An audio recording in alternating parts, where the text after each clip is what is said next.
For weeks, Washington sold the world a story that peace between the U.S. and Iran was just around the corner, that a ceasefire agreement had been reached, and it was only a matter of time before calm returned to the Gulf.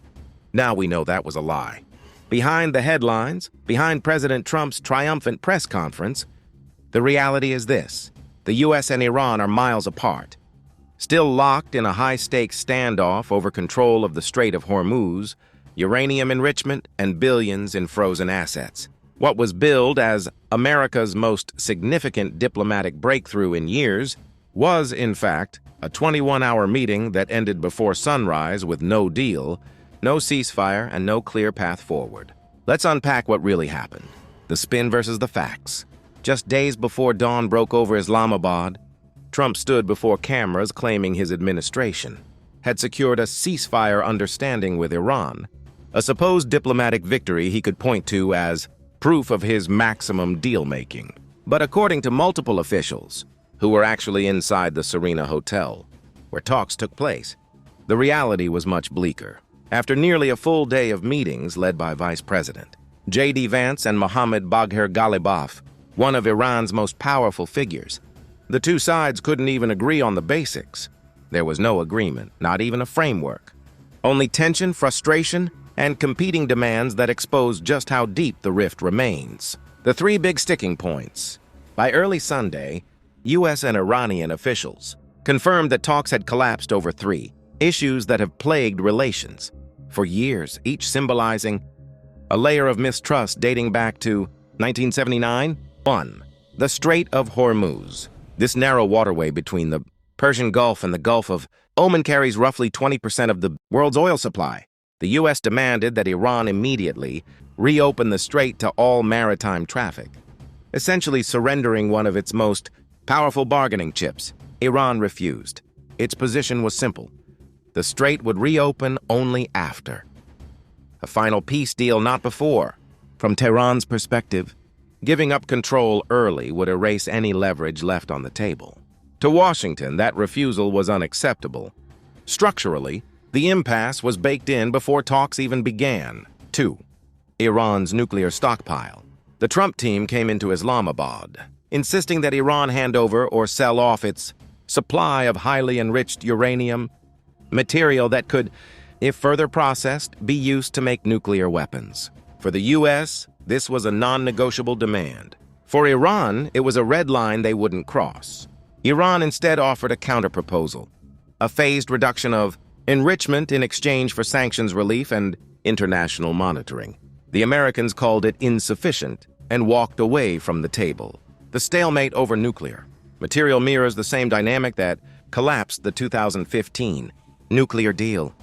Washington demanding total dismantlement, Tehran insisting on sovereignty and reciprocal concessions. Neither budged.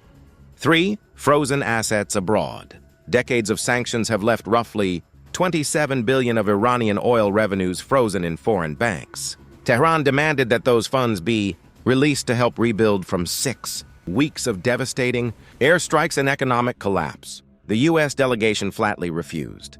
To them, releasing those funds while hostilities continue would reward Iran's aggression. To Iran, it was proof that America had no intention of negotiating in good faith, that its economic pressure was less about peace and more about punishment. The ceasefire that wasn't. Remember that 2-week truce that President Trump claimed as evidence of progress? Even that was disputed. U.S. officials framed it as a temporary pause in hostilities across the region. But Iran never agreed on whether it applied to fighting in Lebanon, a disagreement so significant it nearly derailed the talks before they began. By the time both sides arrived in Pakistan's capital, Tehran and Washington weren't negotiating peace. They were arguing over the definition of ceasefire itself. And yet hours later, Trump announced there was agreement in principle. That was misleading at best, and deliberately false at worst. Why Islamabad mattered. Anyway, here's the strange twist. Even though the talks ended in failure, the fact that they happened at all was a remarkable shift. Less than 2 months ago, the U.S. and Israel coordinated the airstrike that killed Iran's supreme leader, Ayatollah Ali Khamenei, a move that almost guaranteed war. Iran had vowed revenge. Washington braced for escalation.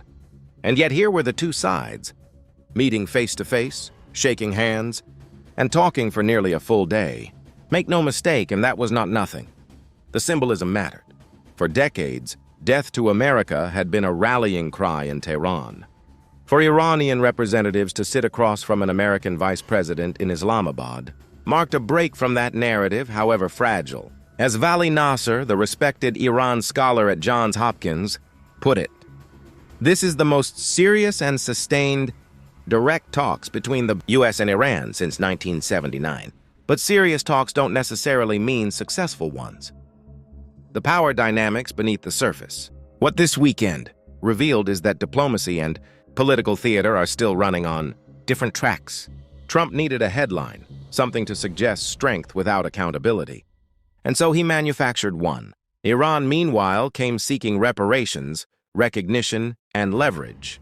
They weren't prepared to concede their most valuable assets for photo ops or tweets. J.D. Vance, for his part, emerged trying to frame the failure as evidence of American resolve. "We've made clear what our red lines are." What he didn't say was how little progress those lines left room for. The entire exchange felt less like negotiation and more like posturing. Both sides were deeply invested in appearing unyielding to their domestic audiences. Washington didn't want to look weak. Tehran couldn't afford to look submissive. That political calculus made compromise nearly impossible. The human cost of the stalemate. While diplomats debate in luxury hotels, the region continues to bleed. Every hour without a ceasefire deepens the humanitarian disaster sparked by this conflict in Lebanon, in the Persian Gulf, and across a Middle East already exhausted by decades of intervention. For ordinary Iranians, the economic suffocation is relentless. Years of sanctions have gutted the middle class, sent inflation soaring, and left essential medicines scarce.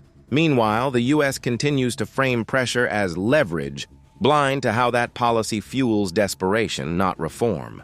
For American sailors and commercial shippers, the Strait of Hormuz remains a flashpoint. Every tanker that moves through those waters could become a spark for wider war. And yet political leaders on both sides keep treating talks as performances rather than lifelines, a cycle we've seen before. What's happening now echoes the same pattern that has defined U.S.-Iran relations for 45 years. Brief hope, followed by mistrust, followed by collapse. Every time a window opens, leaders slam it shut, either because they can't sell compromise to their domestic base or because confrontation is more useful for their political narrative. The 2015 nuclear deal was painstakingly built and quickly abandoned. The brief détente under Obama dissolved into the maximum pressure era under Trump. Now, under renewed hostilities, even a symbolic ceasefire can't survive a single press release without distortion. Washington celebrates talks. Tehran celebrates resistance. Meanwhile, peace remains a ghost in the room, acknowledged but never realized. What happens now? Absent a major diplomatic breakthrough, three likely paths emerge. Escalation in the Gulf as Iran continues to leverage control of the Strait of Hormuz while the U.S. ramps up naval patrols. Economic strangulation, with sanctions tightening, and Iran doubling down on oil smuggling and trade with Russia and China. Incremental engagement, where low-level talks might continue secretly, even as public statements remain hostile. The Islamabad talks were not a prelude to peace. They were a snapshot of what broken diplomacy looks like when trust is gone and truth is optional. President Trump's claim of a ceasefire agreement may have bought him a news cycle, but it bought the world nothing. The war diplomacy he promised turned out to be theater diplomacy. Instead, all projection, no substance. The bottom line, what happened in Pakistan wasn't a peace process. It was a diplomatic mirage, born of political necessity and sustained by spin. Iran and the U.S. didn't almost reach an agreement. They clashed over fundamentals that neither side seems ready to reconcile: control, sovereignty, and survival. Until those core issues shift, all the handshakes and hotel photo ops in the world won't mean much. The truth? The distance between Washington and Tehran isn't just measured in miles. It's measured in decades of blood, mistrust, and mutually convenient lies. And for now, that gap only seems to be widening.